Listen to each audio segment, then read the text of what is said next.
श्रद्धा Sharma and Shivani Chaudhary.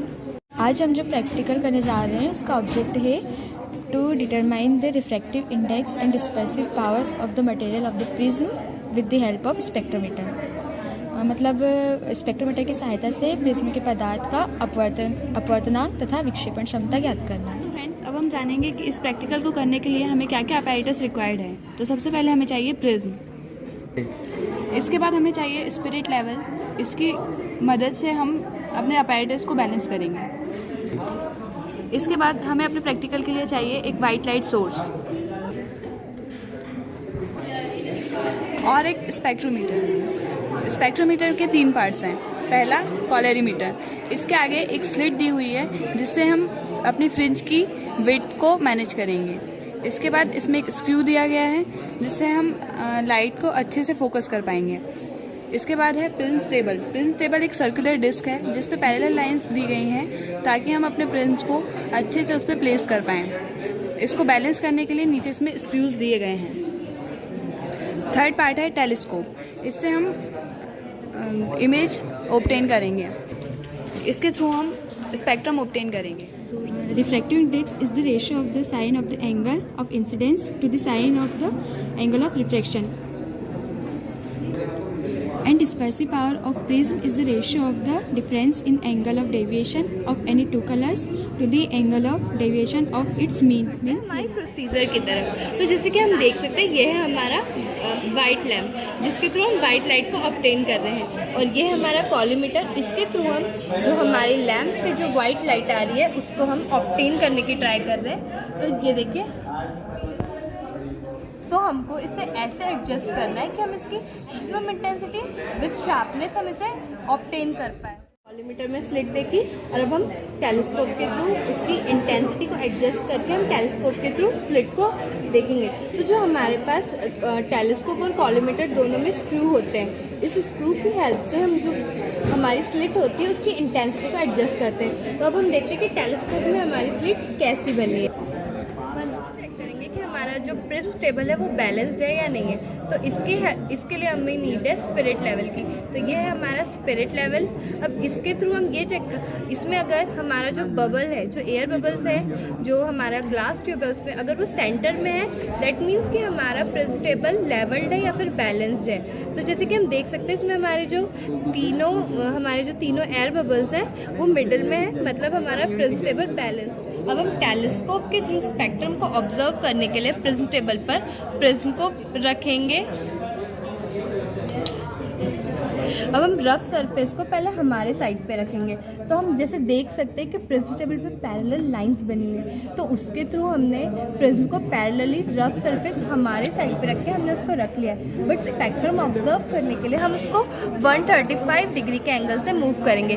तो first ये हो गया हमारा 90 degree and then that is again 45 degree. तो ये हो गया हमारा 135 डिग्री से हमने प्रिज्म को मूव कर दिया। हमको पता है हमने प्रिज्म को 135 डिग्री के एंगल से प्लेस कर दिया। मतलब अब हम टेलीस्कोप को अगर राइट या फिर लेफ्ट डायरेक्शन में मूव करते हैं तो हमें स्पेक्ट्रम मिलेगा। तो लेट्स हम इसको लेफ्ट साइड पे मूव करके देखते हैं कि हमको स्पेक्ट्रम मिलेगा या नहीं।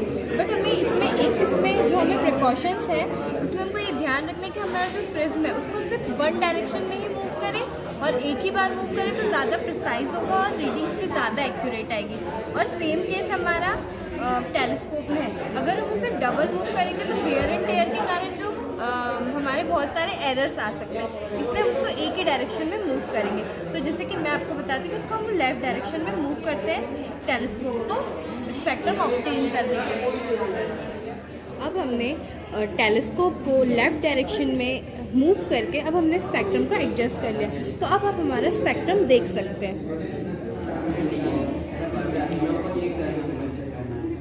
टेलीस्कोप को एडजस्ट करके हमारा स्पेक्ट्रम टेलीस्कोप के थ्रू ऑब्जर्व कर लिया। तो इसके आप देख सकते हैं कि कैमरे में उतना क्लियर तो नहीं दिख पा रहा है, बट फिर भी इसमें हमें वायलेट कलर की lines, green colour lines, yellow और रेड कलर की लाइंस। अपने स्पेक्ट्रोमीटर का लीस्ट काउंट के लिए हमें अपने स्पेक्ट्रोमीटर में दी गई हैं 2 स्केल्स। ऊपर वाली ये जो छोटी स्केल है इसको हम कहेंगे वर्नियर स्केल, और नीचे जो स्केल है इसको हम कहेंगे main scale. Main scale total 360 degree की है।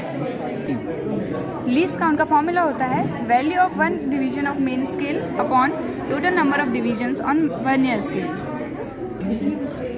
मेन स्केल में 50 से 60 के बीच में है 20 डिवीजन्स।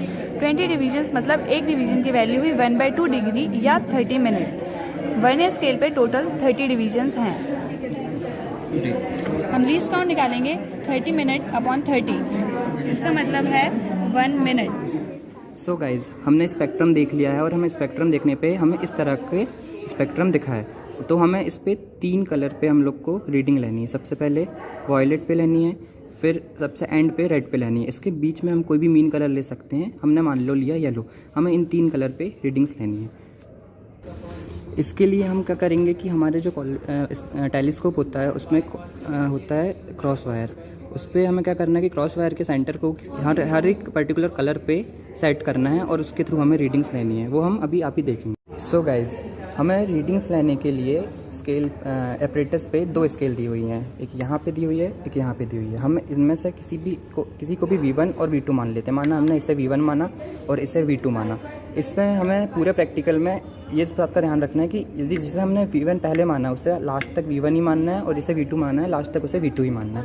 अब हम देखेंगे कि इसमें रीडिंग्स लेते कैसे हैं।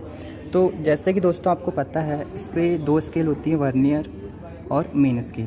तो हमें रीडिंग लेने के लिए मान लीजिए हम लोग ने वॉयलेट कलर पे रीडिंग लिया। तो इस पर क्या करते हैं कि हमें वर्नियर, इसमें फार्मूला होता है vernier scale plus main scale into least count.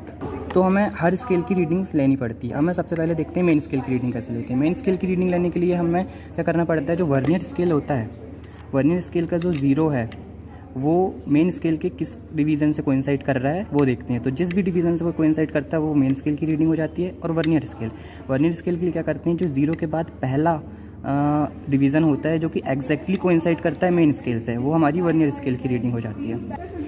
तो अब हम सबसे पहले वॉयलेट कलर के लिए रीडिंग लेंगे। सो फ्रेंड्स, हमने वॉयलेट कलर पे टेलीस्कोप का क्रॉस वायर सेट कर दिया और क्रॉस वायर सेट करने के बाद हमारे पास रीडिंग आती है कि जो मेन स्केल है उसकी रीडिंग हमारे पास आई है 40 और वर्नियर स्केल की जो आई है वो हमारी आई है 12। ये हमारी हो गई V1 के लिए रीडिंग। अब हम इसी पोजीशन पे सेम लेंगे V2 के लिए रीडिंग, जो कि यहाँ पे हमारी आई है, जो कि हमारी यहाँ पे रीडिंग आई है 220.5 डिग्री और वर्नियर की आई है यहाँ पे हम देखेंगे 24 मिनट। तो V1 के लिए हमारी मेन स्केल रीडिंग आई थी 40 और उसमें आया था अपना वर्नियर स्केल 12 मिनट। और अपना फार्मूला होता है main scale plus vernier scale into least count. तो हमारी टोटल रीडिंग आ जाएगी 40। इसी तरह हमने V2 की रीडिंग ले लिया है, जो कि मेन स्केल की आई थी 220.5 और वर्नियर स्केल की आई थी 24 इनटू लीस्ट काउंट किया हमने, तो टोटल आ गया हमारा 220.5 डिग्री 24। इसी तरह जैसे कि हमने वॉयलेट कलर के लिए लिया, उसी तरह हम येलो कलर के लिए और रेड कलर के लिए रीडिंग ले लेंगे V1 और V2 की। उसके बाद सो गाइज, अब हमें कॉलीमीटर और टेलीस्कोप को इनलाइन रखकर एक रीडिंग लेनी है, जो कि हमारी तीनों कलर्स के लिए सेम ही आएगी। तो हम V1 और V2 के लिए 2 रीडिंग ले लेंगे। तो हमारी inline with the axis of collimator के लिए रीडिंग्स आ गई हैं, जो कि तीनों सेम है, आप देखते हैं। अब हम पढ़ेंगे आगे कैलकुलेशन के लिए। हमारी ऑब्जर्वेशन टेबल पे आगे दिया हुआ है A-A0 और B-B0। तो दोस्तों, आफ्टर रिफ्लेक्शन फ्रॉम प्रिज्म में जो हमारी V1 के लिए रीडिंग थी उसे हमने A मान लिया और जो V2 के लिए रीडिंग थी उसे V मान लिया। और inline with the axis of collimator के लिए जो हमारी V1 की रीडिंग थी उसे A0 और V2 के लिए रीडिंग थी उसे B0 मान लिया। अब हम यहाँ पे A-A0 कर देंगे, मतलब V1 माइनस ये V1, तो हमारी वैल्यूज़ आ जाएंगी। इसी तरह B-B0 कर देंगे। और डेल-M रीडिंग्स का मीन है, तो हम लोग ने डेल-M निकाल लिया।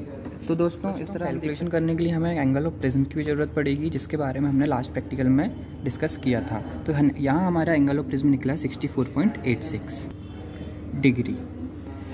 नाउ हम कैलकुलेशन करेंगे refractive index of yellow colour. तो हमने 3 कलर के लिए लिया था। सबसे पहले येलो कलर में अपन फार्मूला है अपना mu equal to sine A plus del M/2 upon sine A/2, ये अपना फार्मूला होता है। यहाँ पे अपन येलो कलर के लिखेंगे, एंगल ऑफ प्रिज्म अपना था 64.86, अपन फार्मूले में पुट कर देंगे, उसके बाद हमारी वैल्यू निकल जाएगी 1.86। इसी तरह से हम वॉयलेट और रेड कलर के लिए भी वैल्यूज़ पुट करके वैल्यूज़ निकाल लेंगे। डिस्पर्सिव पावर का फार्मूला होता है omega equal to mu V minus mu R upon mu Y minus mu 1। Mu Y यहाँ पे हमारा जो मीन कलर है वही लेते हैं हम लोग, जो 3 कलर के लिए लेते हैं उसी के लिए हमें फार्मूला में पुट करना है। जो हमारी वैल्यू निकली रिफ्रैक्टिव इंडेक्स की वो हम फार्मूले में पुट कर देंगे और dispersive power of material of prism निकाल लेंगे, तो ये हमारा आ गया 0.034। सो गाइज़ हमारा रिजल्ट आ चुका है। हमने reflective index of material glass जो कि हमारा है और prism for light of different colour in given in following table, तो हमारी इस टेबल पे दी हुई है पूरे रिजल्ट्स जो हमारे 3 कलर के लिए निकले हुए हैं रिफ्रैक्टिव इंडेक्स, और यहाँ पे लिखा हुआ है dispersive power of material of prism जो कि है 0.0। दोस्तों हमारे प्रैक्टिकल में जो डिस्पर्सिव पावर के लिए स्टैंडर्ड वैल्यू है वो ओमेगा इक्वल टू 0.039 है, और इस तरह से हम परसेंटेज एरर निकाल लेते हैं कि हमारी स्टैंडर्ड वैल्यू और एक्सपेरिमेंटल वैल्यू में कितना फ़र्क है। तो हम यहाँ पे वैल्यूज़ पुट कर देंगे। फार्मूला होता है percentage error equal to standard value minus experimental value upon standard value into 100% के लिए। उसके बाद हम वैल्यूज़ जब पुट करेंगे तो हमारी यहाँ पे परसेंटेज एरर आ रही है 12.82%। So before the experiment start जो हमारा स्पेक्ट्रोमीटर है वो वेल एडजस्टेड होना चाहिए। स्पिरिट लैम्प से हम इस प्रिज्म टेबल को बैलेंस कर सकते हैं। उसके बाद जो रीडिंग लेते हैं, जो मिनिमम डेविएशन की पोजीशन पे must be taken only when on turning the prism table in one direction। तो जो स्पेक्ट्रल लाइन है must return back after coinciding with the cross section of the wire. फिर third आएगा इसका precaution कि while finding either या तो refractive index find करें या एंगल ऑफ मिनिमम डेविएशन, जो रीडिंग्स लेंगे V1 और V2 की उनका डिफरेंस लेना बहुत ज़रूरी है। सो गाइज़ ये था हमारी परफॉर्मेंस प्रैक्टिकल की, जो कि हमारा प्रैक्टिकल था to determine the reflective index and dispersive power of a material of prism with the help of spectrometer. Hope you like guys, thank you.